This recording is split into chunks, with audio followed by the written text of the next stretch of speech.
Adlaw mga ka-hunters na. Pakita ko sa inyo isang nakunan. Yun o. Yan. Malalim yan. Pag nakuha na to, ito ang sign markers nga kinunan la. Ito. Yan.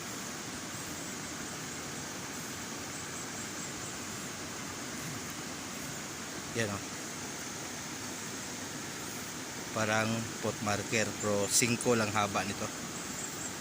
Tapos nakasi. So metal talaga. So galing dyan. Tapos galing dito. Kumpasan natin yan. Naka S side. Yan o.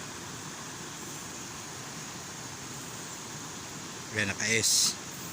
So west back azimuth. Yan. Dyan hinugot ang item. Yan. Marami to. Yan o.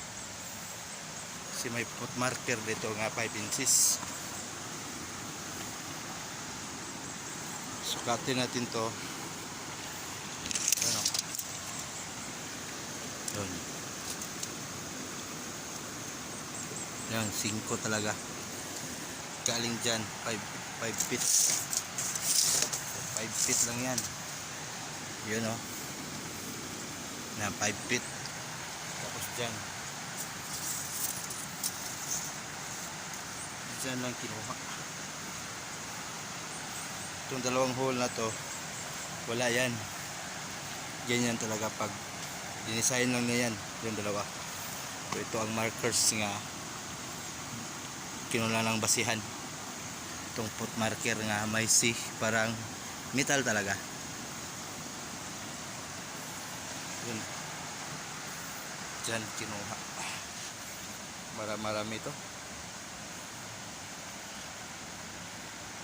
Siguro meron pa dito. Hindi natin alam. Explore natin yung area na to. Kasi nabiyaan dahil. Yan o, buddy. Yan.